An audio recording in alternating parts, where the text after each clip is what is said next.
Good morning po sa mga OFW dito sa Qatar po. Sana okey kayo sa Ramadan, wala kayong naramdaman. So, ako may naramdaman ako kasi bago lang ako naoperahan sa abdo. So, ang hirap talaga ng bago ka naoperahan na wala kang rest. Naoperahan ko Huwebes Huwebes ng umaga, pagka Friday paglabas ko, trabaho kaagad. Talaga nanghina ako ngayon, nanghina ako sobra. So, grabe naman ang pagod ko. So, umiiyak ako pero kung lagi ako na-sad, umiiyak lagi. So, ako lang ang mahirapan kasi iepekto yun sa opera ko, mai-stress ako. Ayaw ko na mai-stress pero hindi maiwasan talaga mai-stress ako. Kasi nag-isip ako doon sa Pilipinas. Tapos, dami ko pang ginagawa dito sa Qatar. Maglinis, magluto, gawa ng spring roll, punta ng garden, maglinis ng garden. Talaga nahirapan, pumayat talaga ako kasi super stress ako.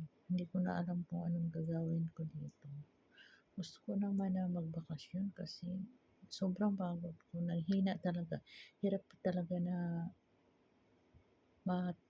tinanggal yung abdo mo. Kasi pag tinanggal yung abdo mo, mahirapan ka na. Talaga manghina ka. Madali ka lang manghina. Parang wala kang ng lakas ng katawan mo. Kumakain ako so sumasakit yung tiyan ko. Hindi pwede kumakain ng dami. So, hindi ko alam kung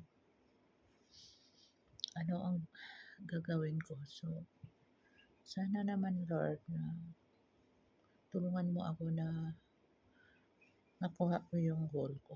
Makuha ko na. Sana naman daming manood Lord. Sana tulungan mo ako na daming manood sa live ko para makuha ko yung result. Ang hirap talaga. Gusto ko nang umuwi. Talaga umiiyak ako kagabi kasi sobrang sakit yung sa right hand ko. Sobrang sakit. Tapos, pag umiiyak ako, hindi ako makahinga. Siguro sa sobrang stress.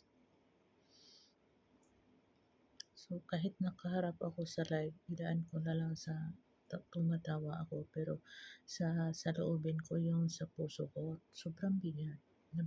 Sobrang bigat, sobrang hirap. So, talaga naman na hindi madala ng maidi yung problema ko. Ang dami kong problema. So, maisip ko minsan na susuko na ako. Ayaw ko na dito sa mundo. Minsan maisip ko talaga. So, habang nagtrabaho ako, alam mo, mag-isip ako na sana gusto ko na lang ito tapusin yung problema ko. Sobrang bigat na.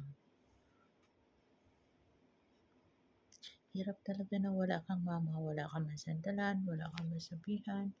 So, patay ng mama kasi. Patay ng mama ko at saka papa ko. Ang hirap talaga.